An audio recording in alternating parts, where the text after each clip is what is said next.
Buenas tardes de nuevo a todos. Damos gracias al Señor que ya Maite y Joan se encuentran bien y se han podido reincorporar a pleno trabajo, porque Maite presidiendo, Joan filmando, como siempre. Sí que damos gracias al Señor y expresamos nuestra alegría de que ya estéis completamente recuperados y que lo poco que quede enseguida os encontréis bien. Bien, es un pasaje muy conocido, muy gráfico. Nos habla, yo creo que en este pasaje tenemos un no rotundo a juzgar y a la hipocresía. El Señor Jesucristo nos dice que no debemos juzgar y no debemos actuar con hipocresía en este pasaje tan conocido de la paja y la viga en el ojo. Mal iríamos si tuviéramos una viga en el ojo, porque lo más pequeño ya nos molesta. Imaginaros una viga de madera. Jesús en este pasaje prohíbe algo que es muy común, que es que las personas hablan, juzgan, evalúan, censuran la vida de los demás y después hablan de ello, hablan a veces, lamentablemente, a espaldas de la otra persona. Si son cosas negativas, desde luego es mucho más fácil hablar sin que la otra persona esté y se pueda defender. Es impune, pero no queda impune porque el Señor ve y oye todas las cosas, ¿no? Nos puede parecer que eso se va a quedar ahí, pero vivimos en la presencia de Dios y Él siempre sabe lo que hacemos y lo que decimos. Así que, en primer lugar, yo quisiera decir que el hecho de que sea algo común, frecuente, no quiere decir que esté bien, ni que sea inocuo, ni que no traiga muchas negativas consecuencias a nuestras vidas y especialmente a nuestras comunidades, ¿no? Porque esto yo creo que es un mal del ser humano que se da en todos los ámbitos, ¿verdad? Uno de los programas que tienen un público asegurado es el programa de la crítica, la murmuración, los chismes, ¿verdad? Hay algo que se está cociendo todo el día y la gente siente una atracción y desde luego el efecto es sumamente negativo, ¿no? Porque te llenan, o sea, al final podemos acabar reflejando las actitudes de crítica, chismorreo, murmuración que vemos allí, que parece algo normal, sale en las horas de máxima audiencia y programas que duran horas y horas y horas. Puede parecer que sea normal, pero no lo es. Sigue siendo algo sumamente destructivo. Y si nosotros nos vemos influenciados y reproducimos esa manera de actuar, vamos a hacer mucho daño y nos vamos a hacer daño nosotros mismos. Jesús, que nos ama, sale al paso de estas cosas y dice: no juzguéis para que no seáis juzgados y no seáis hipócritas. Porque en todo juicio, murmuración y condenación de otro, al final hay una cierta hipocresía en nuestra vida. Porque muchas veces caemos o hemos hecho o hemos dicho lo mismo que estamos censurando, ¿no? Aunque no sea en ese momento de la vida. Por lo tanto, Jesús nos anima a que nos demos cuenta de la gravedad y la frecuencia de esto para evitarlo, para no caer en ese pecado, para no ser dañados por eso. Santiago nos dice que esto, y Jesús en este pasaje nos dice que esto es algo que pasa entre hermanos. Claro, él hablaba a sus discípulos, hablaba al pueblo judío y está hablando de que esto es algo. ¿Cómo dirás, versículo 4, cómo dirás a tu hermano: déjame quitarte la pajita, la brizna de tu ojo, si no te has quitado primero la viga? O sea que es algo que efectivamente puede pasar en las mejores familias y puede pasar en las mejores familias espirituales que son la Iglesia. Puede pasar en la Iglesia y debemos evitarlo. La murmuración siempre trae mucha destrucción, mucho daño, dolor, y el Señor quiere que lo evitemos. En la epístola de Santiago, en el capítulo 4, nos dice en el versículo 11: hermanos, no murmuréis los unos de los otros. El que murmura del hermano y juzga a su hermano, resulta que está murmurando de la ley y juzgando a la ley. Pero si tú juzgas a la ley, no eres hacedor de la ley, sino juez. Y hay uno solo que es el dador de la ley, que puede salvar y perder. Pero tú, ¿quién eres para que juzgues a otro? Si leemos en el capítulo siguiente, versículo 9, dice: hermanos, no os quejéis los unos contra los otros, para que no seáis condenados. He aquí, el juez está delante de la puerta. Si os fijáis, Santiago está diciendo que juzgar a los otros normalmente va asociado a la murmuración. No murmuréis y juzguéis al hermano. Lo dice en el versículo 11 claramente. No murmuréis unos de otros, porque el que murmura del hermano y le juzga, está murmurando contra la ley de Dios. También en el versículo 9 del capítulo 5, esto está asociado a quejarse, ¿no? La murmuración normalmente está asociada a la queja, a hacer reproches. No os quejéis para que no seáis condenados, porque el juez, ¿verdad? Y esto presupone que nos ponemos de jueces. Solo hay un juez, solo hay un dador de la ley que conoce perfectamente los corazones de los seres humanos y que va a juzgar con sabiduría y con justicia a los que lo necesiten, ¿no? Todo ser humano, dice la palabra de Dios, será juzgado conforme a sus obras, y podemos estar confiados porque en ese juicio tenemos a Jesucristo el justo, nuestro abogado defensor, que ha muerto en nuestro lugar, que ha pagado nuestros pecados, que nos ha reconciliado con el Padre. Pero entonces el juicio debe estar en manos del único que lo puede realizar con justicia y sabiduría, que es Él. ¿Por qué usurpamos el lugar del Señor al juzgar y condenar al hermano?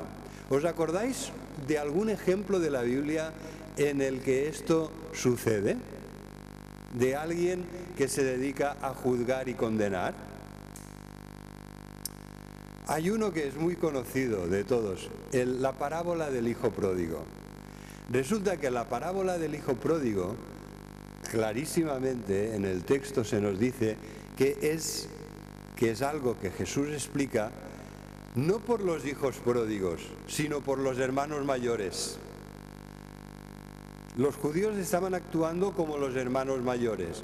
Los judíos estaban molestos porque publicanos y pecadores, entre muchas otras personas, también los publicanos, es decir, los peor y más mal vistos en la sociedad judía eran aquellos que se dedicaban a cobrar impuestos para los romanos, los publicanos, y los pecadores, aquellos que habían sido expulsados de la vida religiosa de Israel, de la sinagoga, que eran marginados como pecadores, ¿no? Y estaban catalogados como tales. Entonces ellos estaban muy molestos porque Jesús también les predicaba el Evangelio a publicanos y pecadores. ¿Os acordáis del caso de Zaqueo? ¿Verdad? Jesús no hacía diferencia de personas, acepción de personas.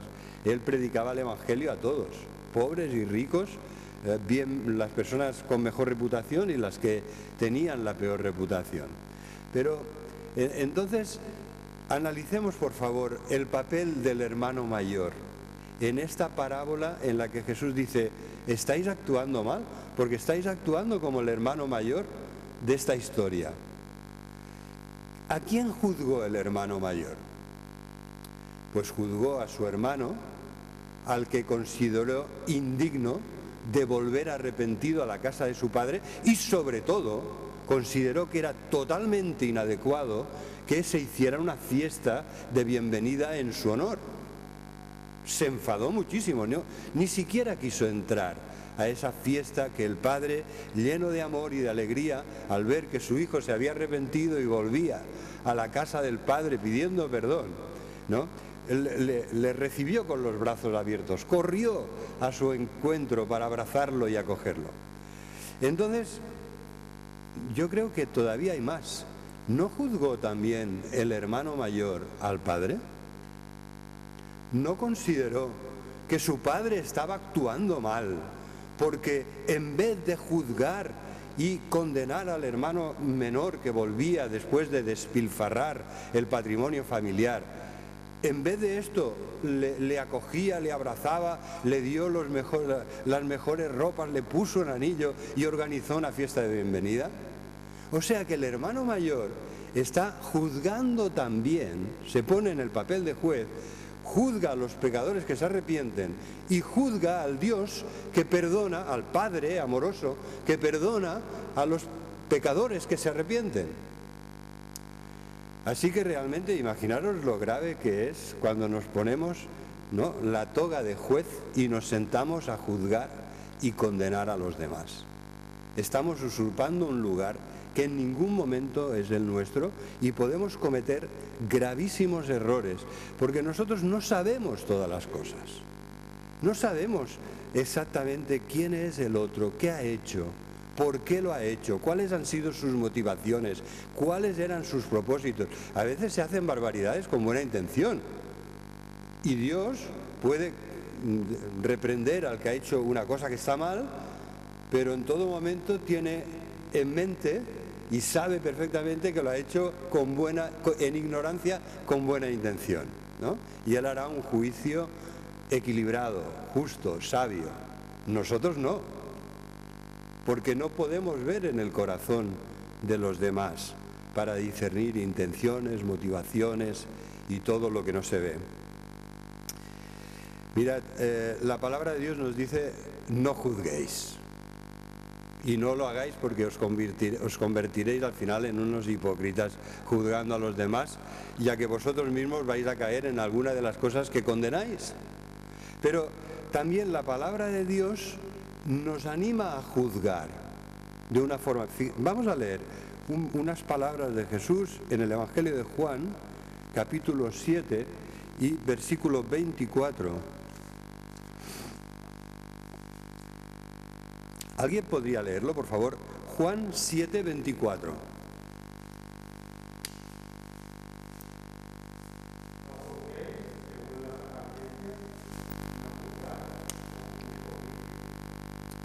Muchas gracias, Daniel. Efectivamente, muchas veces nuestro juicio es según las apariencias, porque no podemos ver las intenciones del corazón, como Dios sí sabe.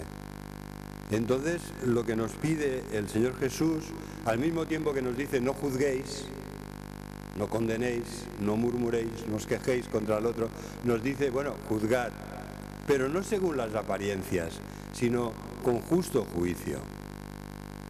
¿Vale?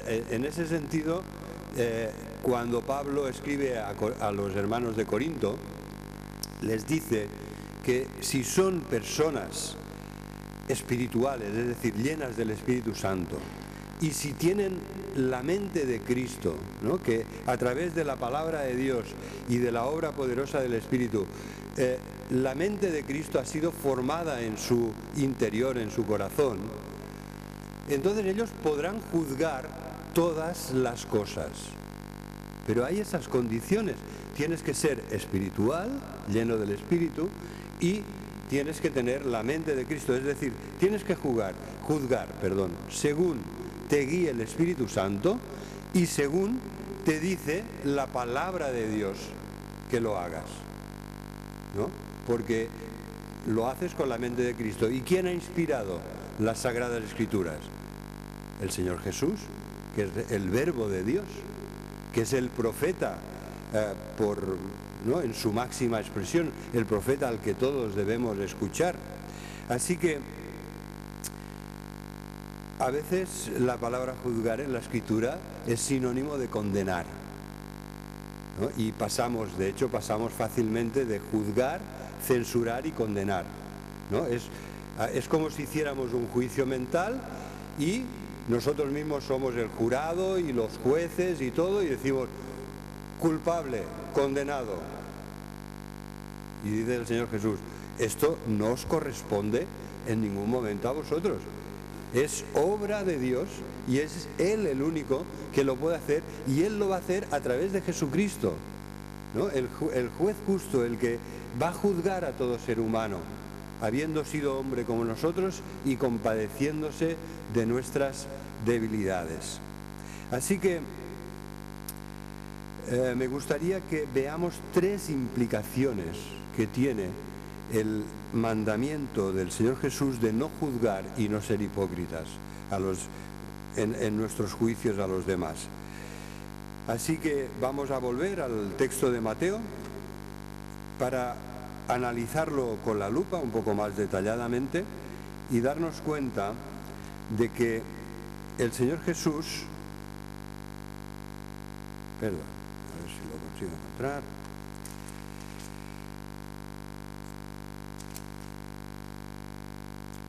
Mira, lo que nos dice Jesús es que hay una proporcionalidad. Cuando nosotros juzgamos usurpando el lugar de Dios como juez sabio y justo, entonces caemos en una situación en la que habrá un juicio contra nosotros. No juzguéis para que no seáis juzgados, porque con el juicio con que juzgáis seréis juzgados, y con la medida que medís os será medido. Hay una proporcionalidad. Es decir, si nosotros, cuando pensamos en los demás, lo hacemos con buena voluntad y misericordia, así lo que sembramos nos será, en un sentido, ¿no?, es también de la forma que los demás se relacionarán con nosotros. Y a los ojos de Dios, cuando hay buena voluntad y misericordia, también Él en Cristo nos juzgará con esta buena voluntad y misericordia. Pero si lo hacemos de una forma injusta, cruel, dura, inmisericordia, pues así también será lo que recojamos de los demás hacia nosotros y el tipo de disciplina y de juicio que Dios aplicará a nuestra vida. Así que, fijaros, dice, con la medida que medís os será medido. Muchas veces, al juzgar a los demás, no pensamos cosas del estilo de se ha pasado, ¿no? Ha actuado de una forma desproporcionada, se ha pasado de la raya o se ha quedado corto, ¿no? Entonces, fijaros cómo se aplica el concepto este de medida, en este caso estamos hablando de medidas espaciales, se aplica a la vida espiritual, ¿no? Y la intensidad, sobre todo la misericordia y la bondad con la que nosotros evaluemos y consideremos a los demás, pensad que por la ley del espejo eso será, lo que hemos sembrado será lo que recojamos. Así que vamos a pasar a las 3 implicaciones que yo deduzco que se pueden deducir, a mi entender, de esta enseñanza de Jesús. ¿Por qué miras la paja que está en el ojo de tu hermano y no echas de ver la viga que está en tu propio ojo? ¿Cómo le dirás a tu hermano, déjame sacar la paja de tu ojo, si tú tienes una viga en el tuyo? Hipócrita. ¿Vale? Esta es la primera implicación. No seamos hipócritas. Porque podemos ser muy duros con los demás y muy tolerantes con nosotros mismos. Y el Señor dice, no, a ver, con la medida que midas serás medido. ¿Vale? No seas hipócrita, no te dediques a arreglar los pequeños defectos de la vida de los demás, ¿verdad? Porque la motita de polvo en el ojo de alguien es algo pequeño, cuando tú tienes un tronco en el ojo. Hipócrita, dice Jesús, ¿no? Así, la primera implicación, no seamos hipócritas. El hipócrita, hypocrites en griego, de donde viene nuestra palabra, era una palabra que se aplicaba a los actores griegos, es una palabra griega, que se aplicaba a los que hacían de actor en las tragedias griegas, Entonces se ponían, en función del papel que representaban, se ponían una máscara para que la máscara reflejara, ¿no?, ese papel, el rol que tenían en la obra teatral que representaban. Jesús es una de las cosas que más condena en los seres humanos, en los religiosos de su época. En el Evangelio de Mateo, si lo queréis después mirar en casa, hay un capítulo en el que la palabra hipócritas es como un martillo, que martillea una y otra vez a lo largo de todo el capítulo, y que se dirige a los fariseos, es decir, a los religiosos más radicales de su época, pero que aplicaban un doble rasero. Eran muy tolerantes consigo mismo, pero eran muy duros al juzgar a los demás. Mateo capítulo 23, todo un capítulo dedicado a ver lo que es esto, ¿no?, de estas personas que quieren dar una imagen como si fueran actores, representan un papel que no corresponde a lo que son de verdad, a lo que es su vida real, ¿no? Se maquillan, se ponen una máscara, lo que haga falta, para dar la imagen que quieren dar de piedad, de religiosidad, de espiritualidad, cuando en realidad no son así. Entonces, el Señor es muy directo, ¿no?, el Señor Jesús, y condena esta hipocresía que a todos nos puede afectar en algún momento, en alguna medida. No seáis hipócritas. Fijaros que lo que está haciendo la persona es lo fácil, ¿no? Jesús está criticando aquí, está evaluando el comportamiento de alguien que se deja llevar por lo que es fácil. ¿Qué es lo fácil? Mirar lo que tienes delante. Es mucho más fácil, es mucho más fácil y es mucho más agradable en un sentido, aunque eso tiene muy negativas consecuencias. Así que borro lo de agradable, ¿no?, porque tiene negativas consecuencias. Pero es mucho más fácil fijarte en los defectos de los demás, ¿no? Tus ojos miran hacia adelante, miran al otro, y es cuando conocemos la palabra, que hemos leído y releído la palabra de Dios, y tenemos en mente cuál es el perfil de la persona verdaderamente creyente y espiritual, que es un buen discípulo de Jesús, que le sigue con fidelidad, es fácil ver cuando los demás en alguna área de su vida no están dando la talla, no están llegando a ese nivel, o se están pasando, o se están quedando cortos. Pero Jesús, fijaros en el versículo, en la pregunta del versículo 3, me gustaría que nos la hiciéramos nosotros esta pregunta, ¿vale? Como si Jesús, que en un sentido es así, como si Jesús te estuviera haciendo esta pregunta hoy a ti. ¿Por qué miras la paja que está en el ojo de tu hermano? ¿Veis? Es lo que os estaba diciendo, mirar al hermano que tienes delante. Es fácil, es automático, lo hacemos constantemente, con toda facilidad, ¿vale? Pero la reflexión de Jesús es: ¿por qué miras la paja en el ojo de tu hermano y no echas de ver la viga que está en tu propio ojo? A mí me ha llamado la atención al preparar este mensaje la palabra que se utiliza aquí: y no dejas de ver, y no echas de ver. Es una expresión un poco especial, no echas de ver, ¿verdad? Yo normalmente no hablo así, es una traducción especial. La palabra no habla de mirar primariamente. La palabra que utiliza Jesús es: ¿por qué no consideras, por qué no evalúas atentamente, cuidadosamente, detalladamente lo que te está pasando a ti en tu ojo? Tú no puedes ver lo que está en tu ojo, pero sí, bueno, si te pones en un espejo sí, pero me refiero si notas que hay un problema, aunque no lo veas, sabes que hay un problema. Y Jesús aquí no está utilizando la palabra mirar, sino que está utilizando la expresión cuando decía por ejemplo, considerad los lirios del campo, cómo crecen, no trabajan ni hilan, pero ni Salomón se vistió como ellos. Es la misma palabra, ¿vale? Es una palabra que tiene que ver con reflexión, autoexamen, autoevaluación. Tiene que ver, como por ejemplo cuando la palabra nos dice, puestos los ojos en Jesús, el autor y consumador de la fe. Está diciendo que nuestra mirada nos lleve a una reflexión atenta, cuidadosa, detallada y sincera.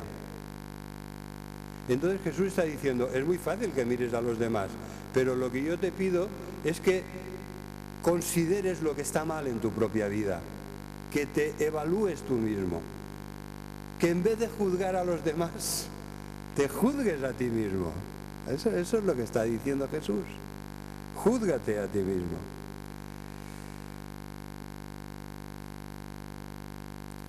Entonces, esta sería la primera implicación, ¿no?, de intentar ser personas que no son hipócritas, que reconocen lo que está mal en sus vidas y que no pretenden que está bien y que no quieren dar a los demás una imagen muy por encima de lo que en realidad es su vida espiritual.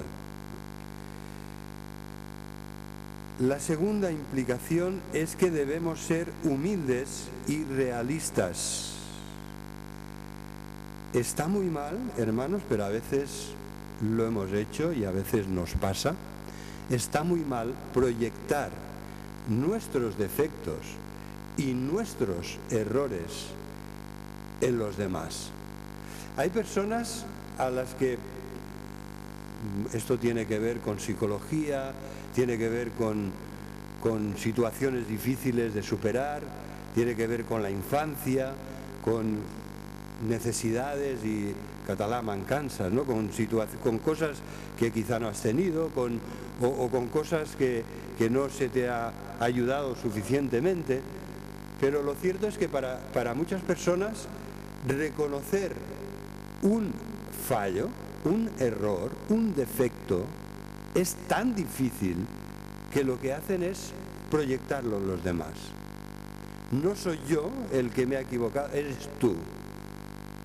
O sea, fijaros hasta qué punto es injusto, la persona que hace esto es injusta, porque una cosa que es su responsabilidad, es su culpa, ¿no?, que él ha hecho o ha dejado de hacer, lo que está haciendo es que la sombra de la viga que lleva en el ojo es tan grande que la proyecta en los demás. Cuando mira al otro ve la sombra de su propia viga y dice, uy, el otro es el que tiene la culpa. Proyecta su culpa en otra persona.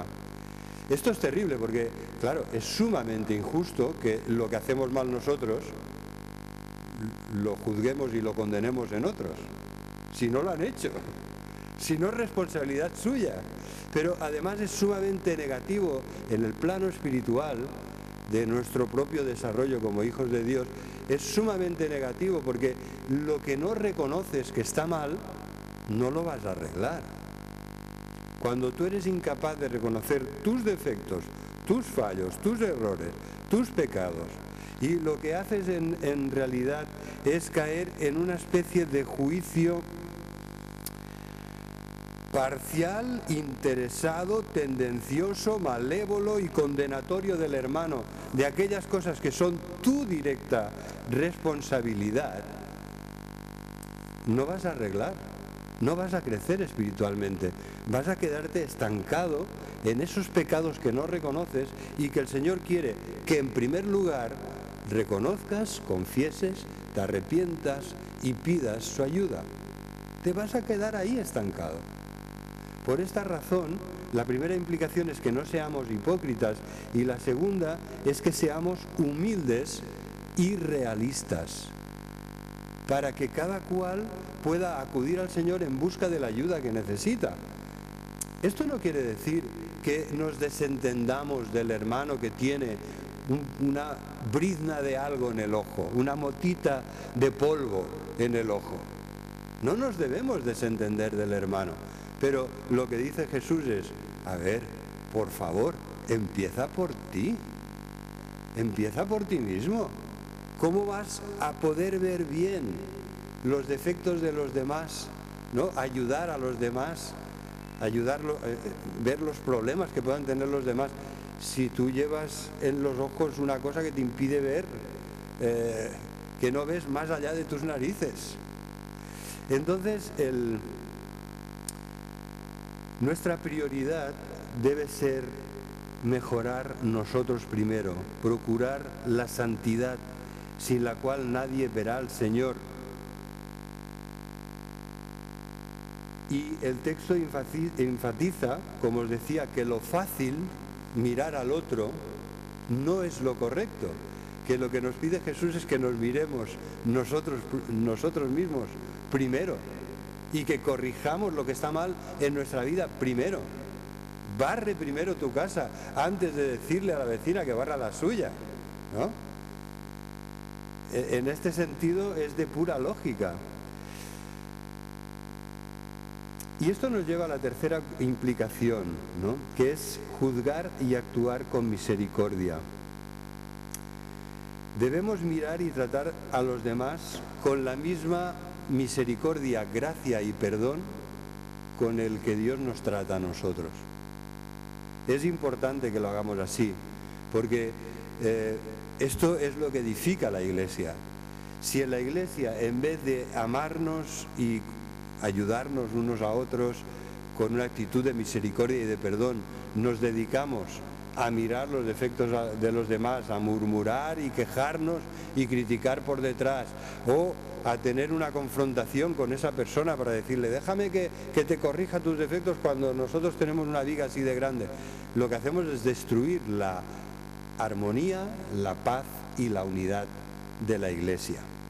Así que la misericordia nos ayuda porque podemos ayudar de verdad a los demás. Cuando no lo hacemos con misericordia sino con dureza, no estamos ayudando en realidad. ¿Vale? Así que me gustaría que consideremos el ejemplo de Jesús. Jesús, sin pecado, ¿verdad? Que fue un hombre sujeto a nuestras condiciones humanas de existencia, pero sin pecado, un hombre como nosotros, tentado en todo como nosotros, pero sin pecado. Él hubiera podido ser muy exigente con los suyos, con sus discípulos, con aquellos a los que predicaba el Evangelio. Él hubiera podido tener una actitud realmente exigente, decir, oye, esto está mal, y esto también, y lo otro, y lo demás allá. Pero Jesús no se caracterizó por sobrecargar a los demás con una carga que no podían llevar. A veces incluso dijo, tengo otras cosas que deciros, pero ahora no las podéis sobrellevar.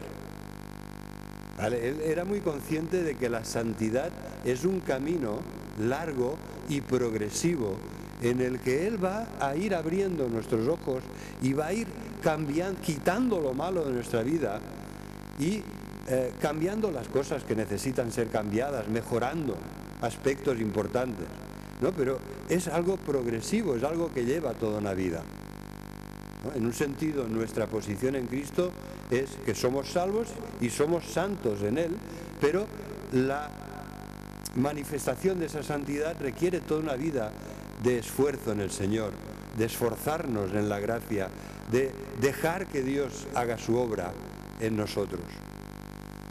Así que me gustaría que consideremos el ejemplo de Jesús, aquel que sufrió tan grande contradicción de pecadores cuando estaba en la cruz, ¿no? Que por el gozo puesto delante, el gozo de nuestra salvación, sufrió lo oprobio, la vergüenza, las injurias, los malos tratos, y consideró que todo lo que podía sufrir en la cruz estaba bien pagado con tal de poder decir consumado es, y de haber realizado nuestra plena salvación para Dios. Así que, hermanos, me gustaría que consideremos, según lo que dice el Evangelio de Marcos, cuál fue la actitud de Jesús cuando en la cruz los pecadores le estaban juzgando a Él. Él, el juez sabio y justo que juzgará a todo ser humano, fue juzgado en una parodia de juicio en la que le acusaron de falsedades para poderlo condenar.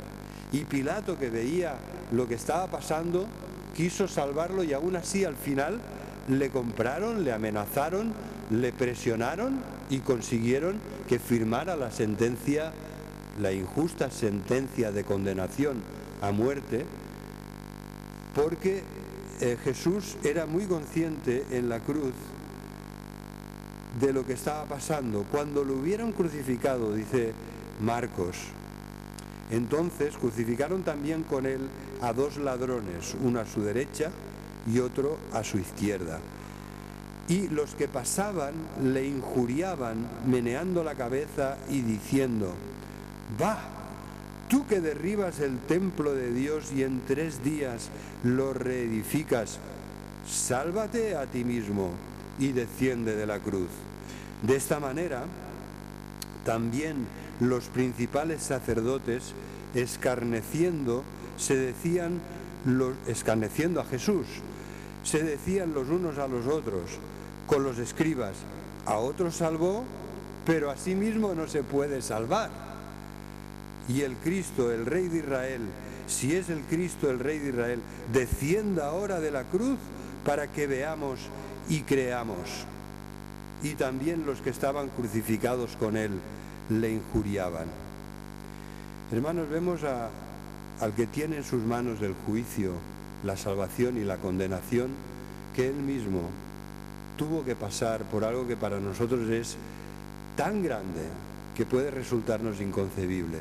Fue maltratado, escupido, golpeado, azotado, burlado, y lo juzgaban condenándolo, ¿no? Estando él clavado en la cruz, lo juzgaban dando a entender que no era el Hijo de Dios, que no era el Mesías, que no podía salvarse, que no podía salvar tampoco a los demás.